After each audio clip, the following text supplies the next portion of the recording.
사연을 소개하겠습니다. 우리 부부는 맞벌이로 현재 딸 한 명을 키우고 있습니다. 남편에게는 형님이 한 분 계신데요. 눈이 많이 높은 편이라 우리가 결혼을 하고 난 뒤에도 한동안 결혼을 안 하고 있었습니다. 시부모님은 그 부분에 걱정이 많은 편이었고요.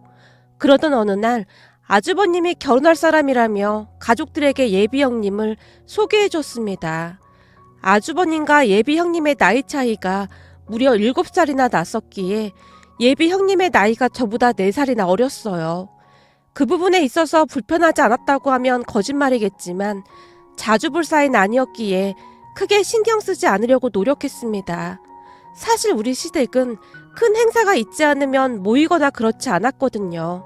시어머님 자체가 워낙 조용조용하셨는데요. 그냥 각자 알아서 잘 살자라고 생각하시는 그런 분이셨거든요.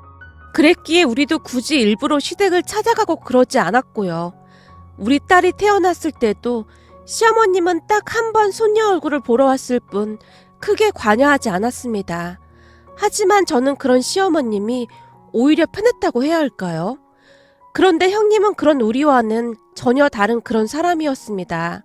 아주버님과 형님이 결혼을 하고 난 뒤 이런저런 사건이 터지기 시작했는데요. 우선 형님은 오지랖이 엄청 넓은 그런 사람이었어요.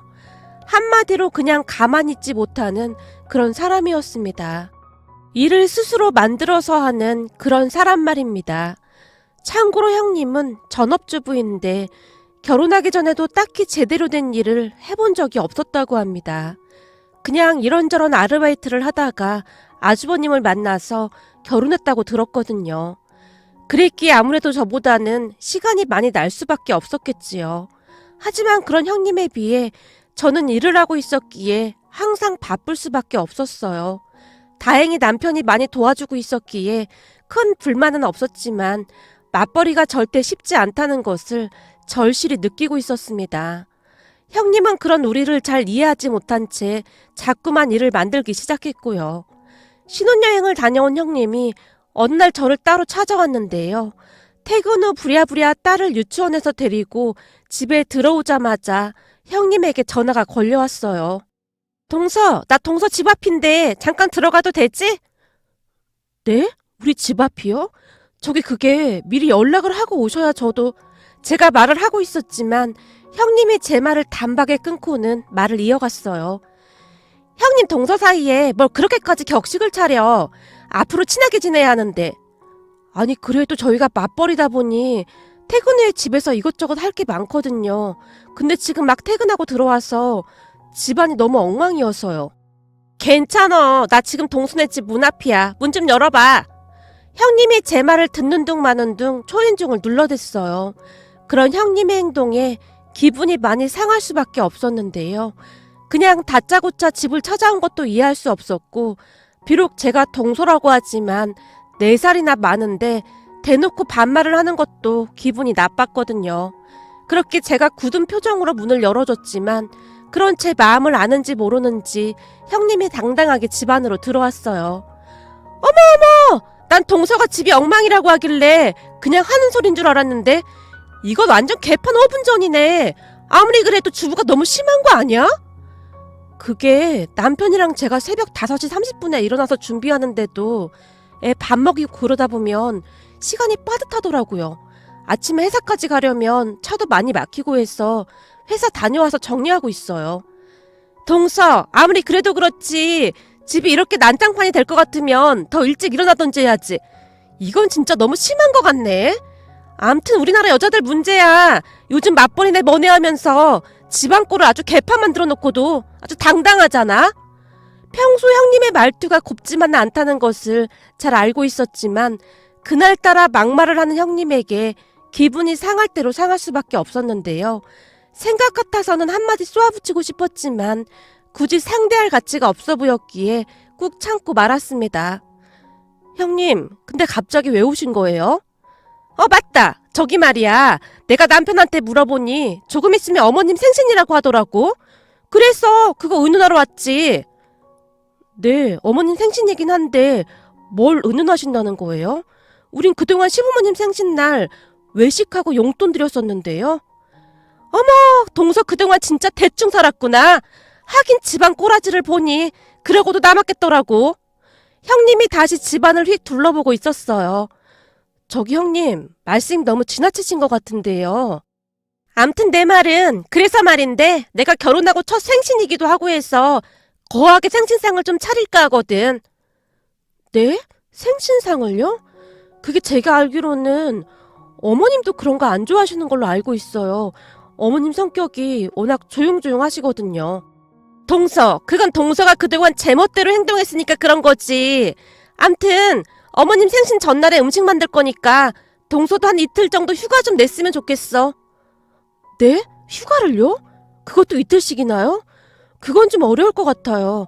제가 회사를 비우면 나머지 사람들이 많이 힘들어지거든요. 그동안 계속 외식했는데 이번에도 그냥 외식하시죠. 제가 괜찮은 식당으로 예약해 놓을게요. 동서, 지금 내 말 무시하는 거야? 내 말 잘 들어. 앞으로 내가 맏며느리로서 집안 기강을 다 잡을 테니까 그런 줄 알고 있어. 가만히 지켜보니 그동안 집안이 아주 개판이었더라고. 형님, 암튼 저는 시간 내기 힘들 것 같아요. 제가 약간은 단호한 표정으로 말을 했고 형님이 씩씩거리면서 돌아갔는데요. 그 뒤 집에 가서 아주버님한테 뭐라고 했던 것인지 집안이 발칵 뒤집어지고 말았습니다. 형님 말로는 제가 나이가 어리다고 형님을 무시했다고 하면서 울고불고 난리가 났다고 하네요. 남편이 난감한 표정으로 제게 물었어요. 참 골치 아프네. 당신이 그렇게 말할 리가 없는데 형수님이 억지 부리는 거지? 그러게, 나도 참 난감하네. 남편은 무슨 일이 있었는지 알겠다는 그런 표정이었어요. 우선은 남편이 전적으로 제 편을 들어줘서 아무래도 마음이 조금 풀렸기에 제가 하루 정도는 휴가를 내겠다고 했습니다. 그런데 그 뒤 시어머님 생신상을 차리다가는 아주 기가 막힌 일을 겪어야만 했는데요. 형님이 음식을 해야 한다며 생신 전날 형님 집으로 저를 불렀어요. 그렇게 형님 집으로 갔는데 재료 준비가 하나도 안 되어 있는 게 아니겠습니까? 형님, 재료도 준비 안 해놓으신 거예요? 형님이 재료는 다 준비해 놓는다고 하셨잖아요. 그게 말이야. 동서 오면 같이 갈까 해서 그랬지. 얼른 가서 재료부터 사오자. 대체 뭘 사야 할지도 모르겠더라고. 라며 제 손을 잡아 끌었고 음식 재료를 사서 계산할 시간이 되자 화장실이 급하다며 급히 화장실로 쏙 들어가 버렸어요. 결국 제 카드로 결제를 한 다음 형님 집에서 음식을 하기 시작했는데요. 정말이지 형님은 진짜 이상한 그런 사람이었어요. 음식을 하는 내내 저를 불러댔거든요. 동서, 이 천 어떻게 부치는 거야? 이것 좀 봐줘봐. 형님, 저한테 갈비 재우라면서요. 아니, 우선 이것부터 해주고 하면 되는 거잖아. 그렇게 제가 전을 부치고 있으면 또다시 저를 불렀어요. 동서, 미역국 끓일 때 미역이랑 소고기 넣고 그냥 끓이면 되는 거야? 아니, 저는 참기름에 한번 볶아서 끓이긴 하는데. 그럼 동서가 해봐! 라며 하나부터 열까지 저를 부려먹기 바빴어요. 시간이 가면 갈수록 화가 치밀어 오르기 시작했는데요. 형님, 제가 보니 음식도 잘 못하시는 것 같은데 왜 굳이 집에서 생신상을 차린다고 하신 거예요? 어머, 그게 무슨 말이야. 나도 지금 하고 있는 거 안 보여? 시간 없으니까 얼른 하기나 해. 그렇게 어찌어찌 생신상을 차리긴 했지만 거진 다 제가 했다고 해도 과언이 아닐 정도였어요. 하지만 형님은 시댁 가족들에게 한껏 생색까지 내면서 말을 했어요. 제 음식 솜씨가 많이 부족하긴 하지만 많이 드세요. 앞으로도 제가 매년 생신상 차려드릴게요. 제가 들어보니 동서는 생신상을 한 번도 차려준 적이 없다고 하더라고요. 동서가 원래 좀 개념이 없다고 해야 하나? 그렇더라고요. 앞으로는 제가 기강을 바로잡을 테니까 아무 걱정하지 마세요. 형님의 입에서 나오는 대로 마구마구 말을 하고 있었는데요. 음식을 먹던 우리 남편이 한마디를 했습니다. 이거 우리 아내가 한 맛이랑 완전 똑같은데? 혹시 당신이 다 한 거야? 서방님, 무슨 그런 말을 하세요? 동서가 다 하다니요. 아니, 저는 그냥 그렇다는 거죠. 평소 우리 아내가 해주는 맛하고 너무 똑같은 것 같길래요. 남편이 형님을 한껏 노려보며 말을 했고 형님이 잔뜩 양미간을 찌푸린 채 아주버님 옆구리를 꾹꾹 찔러댔지만 눈치 없는 아주버님은 그저 음식만 먹을 뿐이었어요. 그도 그럴 수밖에 없었던 것이 모든 음식이 제 손을 거쳐서 나왔기에 남편이 그런 말을 할 수밖에요.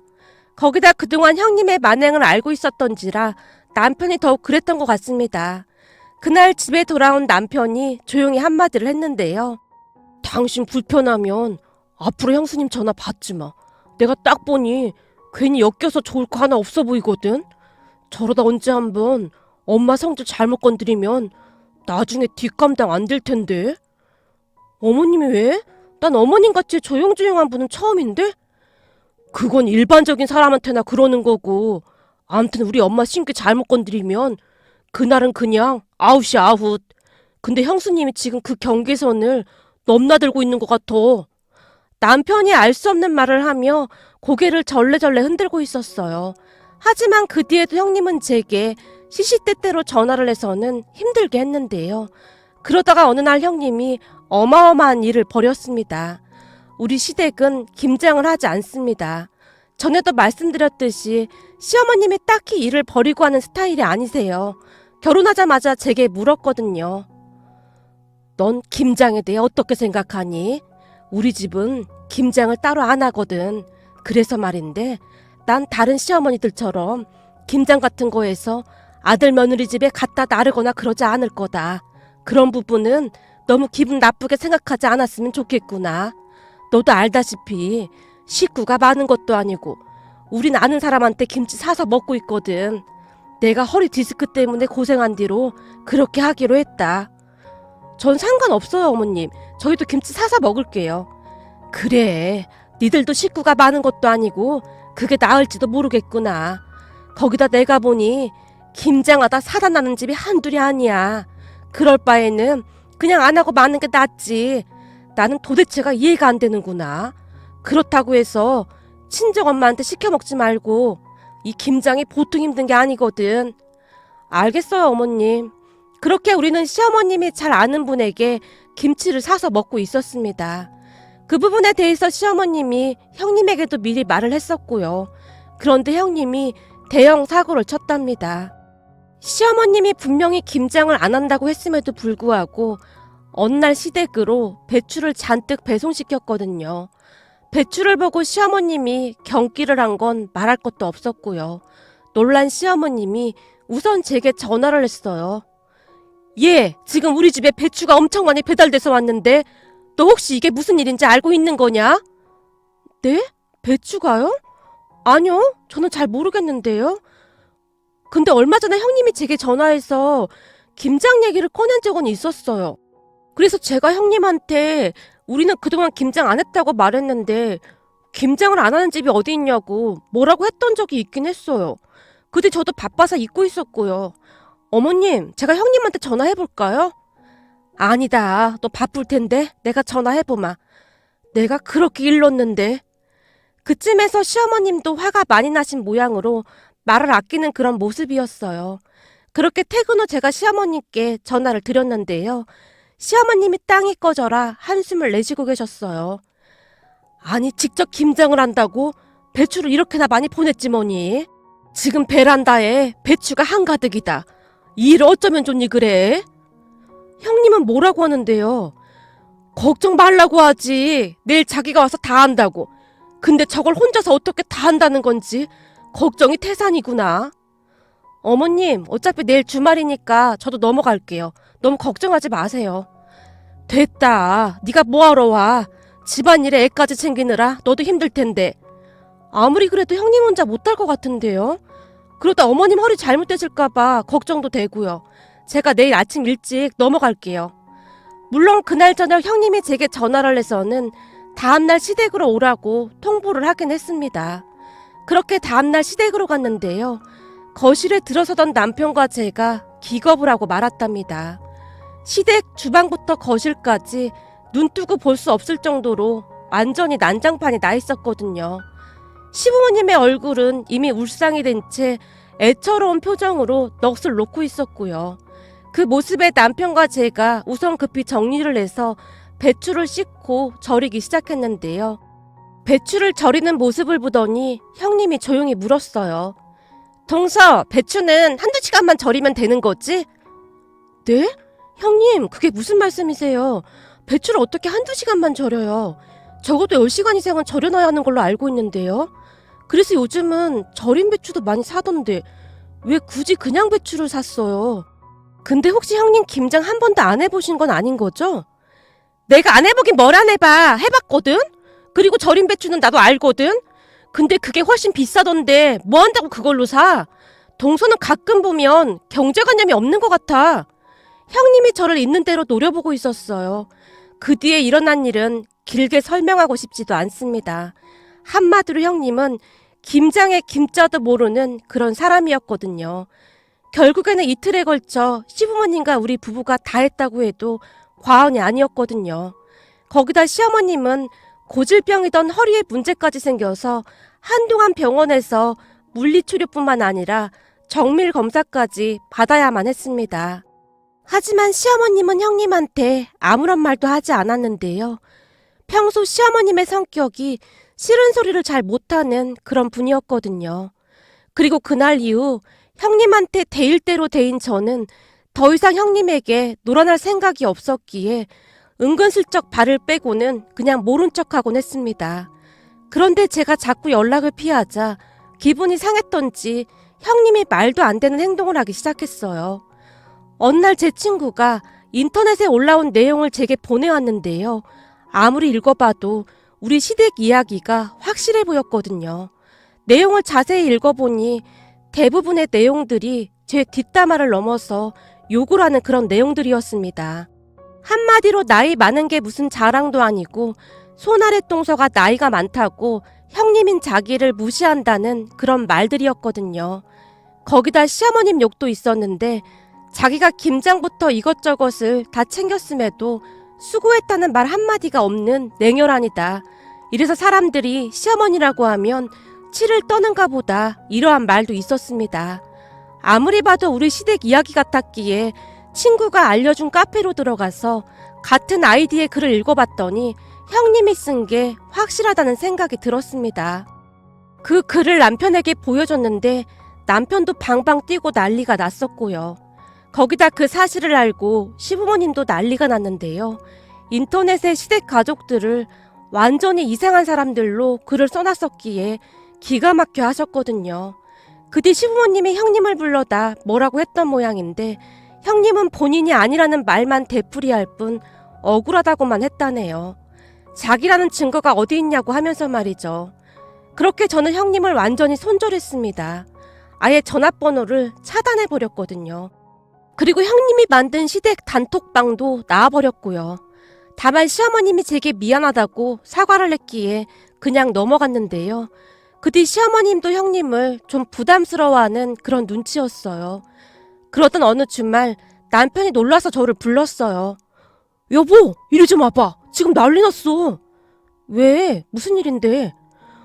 우리 집 단톡방 말이야. 거기에다 엄마가 실수를 했어. 그래서 형수님이 지금 이혼한다 만다 난리도 아니야. 단톡방? 거기에 실수할 게 뭐가 있어. 아니 엄마가 친구들한테 남길 내용을 우리 집 단톡방에 남겼다니까?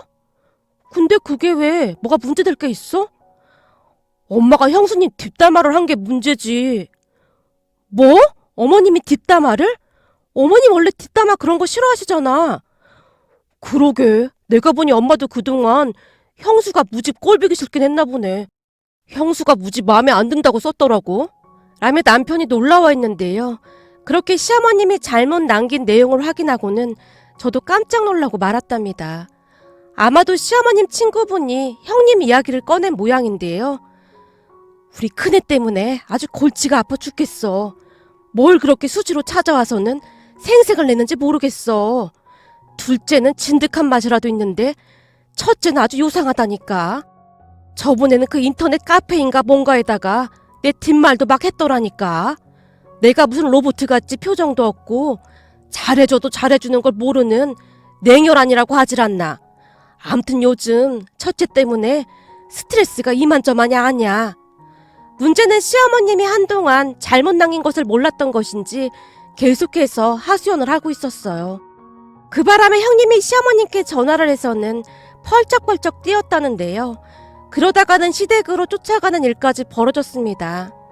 톡방의 대화를 읽던 우리도 놀란 채 시댁으로 갔고 말이죠. 우리가 시댁으로 들어가자마자 형님의 목소리가 들려왔어요. 제가 어머님한테 어떻게 했는데 이럴 수가 있어요? 물론 내가 말실수한 건 미안한데 너도 나 모르게 내 뒤통수 제대로 쳤었잖니? 내가 너한테 뭐 해달라고 한 것도 아니고 네가 혼자 그런 거 아니냐? 그리고 내가 너한테 하지 말라고 몇 번이나 했잖니? 거기다 내 생일상 차려줬을 때도 둘째가 음식 다 한 거 우리 다 알고 있었다. 네 행동을 한번 돌아봐. 내가 괜히 그런 건가? 난 적어도 너처럼 인터넷에 우리 가족 뒷담화는 하지 않았잖니? 라며 형님에게 쏘아붙였습니다. 그동안 시어머님이 그렇게 화를 내는 모습은 처음이었는데요. 워낙 말수가 적은 분이었기에 그 정도 말씀하신 것만 해도 그동안 얼마나 참고 있었던 것인지 알겠더라고요. 어머님, 다른 집 시어머니들은 며느리가 그렇게 해주면 진짜 고마워서 얻고 다닌대요. 근데 어머님은 너무 심하잖아요. 그렇잖아요. 다른 집 며느리들은 김장한다고 하면 다들 인상부터 쓴단 말이에요. 동서만 봐도 그렇잖아요. 근데 저는 제가 스스로 알아서 한다고 했는데 어떻게 저한테 이럴 수가 있어요? 예, 난 더 이상 너랑 말 섞고 싶지 않으니까 그만 가봐라. 시어머님이 벌떡 일어나서 방 안으로 들어가셨어요. 그 바람에 형님이 더욱 화가 난 것 같았는데요. 씩씩거리더니만 아주버님과 함께 밖으로 나갔거든요. 우리 부부는 안절부절 못한 채 한동안 거실에 앉아 있었고요. 그런데 얼마 뒤 형님이 안 사둔 어른과 함께 시댁으로 쳐들어왔습니다. 형님이랑 안 사둔 어른은 그렇다 치더라도 아주버님의 처신이 참 안타까울 수밖에 없었는데요. 옆에서 형님 눈치만 보고 있었거든요. 그렇게 집안이 발칵 뒤집어지고 말았습니다. 형님은 옆에서 훌쩍이고 있었고 안 사둔 어른이 시어머님께 따져 물었거든요. 사돈, 우리 딸이 뭘 그렇게 잘못했습니까? 우리 딸은 집안이 잘 됐으면 해서 그런 거 아니겠습니까? 사돈 말 한번 잘했습니다. 그 집안에는 그 집안 나름대로의 가풍이 있기 마련입니다. 근데 그걸 자꾸 바꾸려고 하는 게 잘못된 거 아닙니까? 제가 큰애한테 우리는 김장 안 한다고 몇 번이나 말했습니다. 근데 저한테 상의도 없이 막무가내로 배추를 배달시켜 놓고는 배추 절이는 방법도 모르고 있더라 그 말입니다. 결국에는 작은애랑 저랑 그거 하느라 어땠는지 아세요? 제가 허리가 안 좋아서 엄청 조심하고 있는데 그날 이후로 지금 매일같이 병원에 다니고 있습니다. 아니 그러니까 우리 딸은 집안이 잘 되길 바래서 그런 거 아닙니까? 아니 하지 말라고 하는데 왜 하느냐 그 말입니다. 하겠다고 했으면 본인이 알아서 하던지 해야지. 항상 일만 버려놓고 할 줄 아는 게 아무것도 없다 그 말입니다. 사돈, 시어머니한테 점수 좀 따보려고 그러는 애한테 너무하는 거 아닙니까? 지금 사돈 행동은 엄연한 시어머니 갑질입니다. 잔뜩 흥분한 안 사돈 어른 입에서 그 말이 툭 하고 튀어나오고 말았는데요. 그 순간 시어머님이 온몸을 부들부들 떨며 간신히 화를 참고 있는 듯 해 보였어요. 그 모습에 시아버님이 시어머님을 말리고 있었고요. 여보, 진정해. 제발 진정해. 사돈은 그만 가시죠.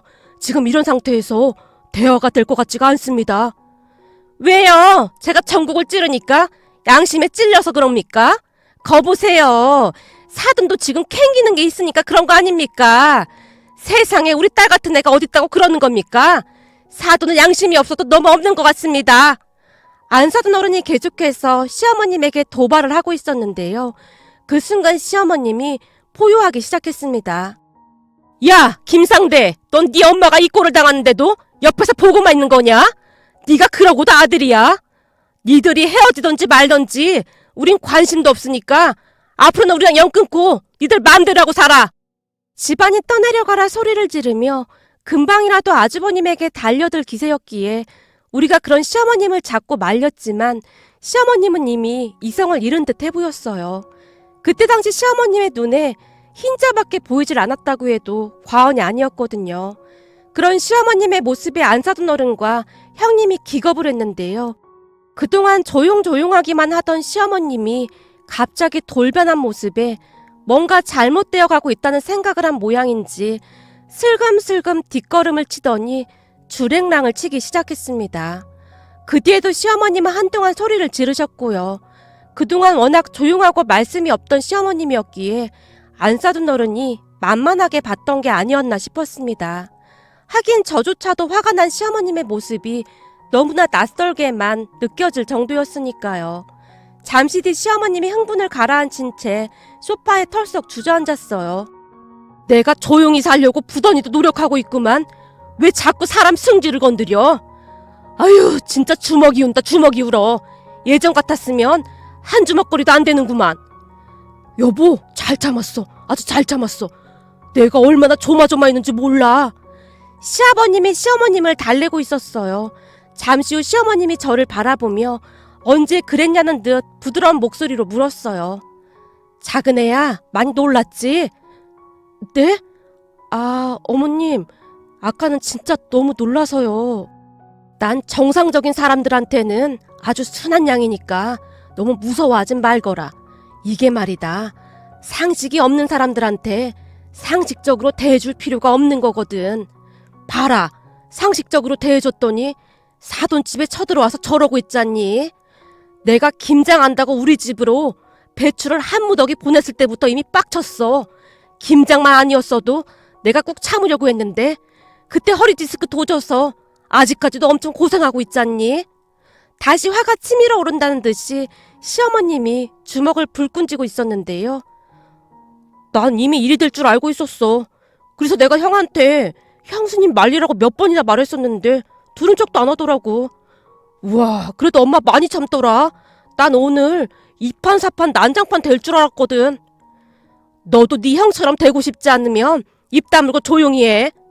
작은 애야, 우리 앞으로 절대 김장 같은 건 하지 말자. 내가 뭘 했냐. 그 김장하다가 사단 나는 집이 한두 집이 아니라니까. 그래서 내가 절대 하지 말자고 그렇게 다짐했었건만. 네, 어머니, 저도 김장하는 거 별로 안 좋아해요. 제가 시어머님 눈치를 보며 급히 대답했는데 남편이 놀리듯 말했어요. 엄마, 우리 집사람 엄마 때문에 완전히 쫄은 것 같은데? 작은 애야, 나 그렇게 무서운 사람 아니다. 그니까 긴장 풀라니까. 시어머님이 최대한 부드러운 목소리로 말했어요. 그 말에 우리 모두 큰 소리로 웃었고 말이죠. 그 뒤 아주버님과 형님은 시댁에 완전히 발을 끊었습니다. 그러거나 말거나 시어머님은 상관조차 하지도 않았는데요. 마치 원래 없었던 사람들 마냥 그렇게 행동하셨거든요. 문제는 그 뒤에도 시어머님의 복수가 계속되었답니다. 그러니까 아주버님이 결혼을 하면서 시부모님께 전세자금을 빌려간 게 있었어요. 그 부분은 시부모님이 우리에게 이미 말을 했었기에 우리도 알고 있었던 내용이었습니다. 우리가 결혼할 때도 은행에서 대출받으면 이자가 비싸니까 여윳돈을 빌려주셨거든요. 우리 부부는 맞벌이를 하면서 그 돈을 거짐 다 갚았고요. 그런데 시어머님이 아주버님에게 그 돈을 당장 갚으라고 했다고 하네요. 그 말에 아주버님이 돈이 없다며 버틴긴 모양인데요. 우리 시부모님이 조금 냉정해 보일지는 모르겠지만 부모 자식 간에도 금전거래를 할 때는 차용증을 꼭 쓰곤 했거든요. 물론 우리 부부도 매달 갚아나가는 걸로 차용증을 썼었고요. 그랬기에 시어머님이 아주버님에게 돈을 갚으라고 압박을 했다고 합니다. 그런데 참 기가 막혔던 것이 그제서야 형님이 시부모님께 사과를 하고 싶다고 했다네요. 하지만 시어머님이 들은 척도 하지 않았고요. 덕분에 안 사돈 어른이 다시 시댁을 찾아와서 사과를 하며 부탁까지 하더랍니다. 그래도 장남인데 꼭 그 돈을 돌려받아야겠습니까? 아니면 애들한테 시간을 조금만 주시면 안 되겠습니까? 아니요, 그럴 수는 없는 거 아니겠습니까? 우리 둘째네는 열심히 벌어서 지금 다 갚아가거든요. 근데 첫째네는 지금 돈 안 보낸 지 한참 됐거든요. 그 부분에 대해 벌써 여러 번 말을 했던 부분이고요. 그러니 안사돈 상관하지 마시고 돌아가시죠. 저게 그때 제가 소란을 피워서 그런 거라면 사과드리겠습니다. 아니, 안사돈이 왜 이렇게까지 하시는 건지 잘 모르겠습니다. 사실 우리 딸이 워낙 곱게만 자라서 제대로 일을 해본 적이 없어서요. 근데 그 돈을 매달 갚아나가려고 하면 우리 딸도 일을 해야 하는데 아무래도 그게 힘들 것 같아서 말입니다. 김서방 월급이 많은 것도 아니고 지금 아파트를 빼서 갚아야 하는 상황 아니겠습니까? 그럼 전세를 빼고 처가살을 하겠다고 그러고 있으니 저도 지금 난감하답니다. 근데 저희 집이 워낙 작기도 하고 그래서 걱정이 이만저만이 아닙니다. 글쎄요, 저는 잘 모르겠습니다. 라며 시어머님이 단호하게 말을 했다고 합니다. 그 바람에 형님이 저한테까지 연락을 해왔는데요. 저보고 잘 좀 말해달라며 몇 번이나 부탁을 했는지 모르겠습니다. 하지만 우리 시어머님이 제 이야기를 듣는 분도 아니었기에 저는 그저 모른 척하고 말았습니다. 결국 아주버님과 형님은 전세를 빼서 처가로 들어갔다고 하네요. 시어머님이 당장 돈을 갚으라고 닥달을 했거든요. 둘 다 신용도 안 좋았던 모양인지 대출받기도 어려웠다고 하더라고요. 지금도 가끔 안 사둔 어른인 시어머님께 연락을 하는 모양인데요. 형님과 아주버님을 시댁에서 살게 하면 어떻겠냐고 묻더랍니다. 물론 시어머님이 단박에 거절을 하셨고요. 형님은 그 와중에도 일도 안 하고 빈둥거리고 있다고 하는데 생각만 해도 깝깝하기만 하네요. 그리고 우리는 예전처럼 평화로운 시간을 보내고 있답니다. 그러게 그냥 시어머님이 하라는 대로만 했다면 큰 문제가 없었을 텐데 왜 이 사단을 만든 것인지 도무지 이해가 되지 않습니다. 시어머님이 평소 사연을 부탁해를 애청하고 있는데요. 글 한번 보내보라고 해서 글 보내봅니다. 오늘의 사연은 여기까지였습니다. 즐겁게 보셨다면 구독, 좋아요 부탁드립니다. 고맙습니다.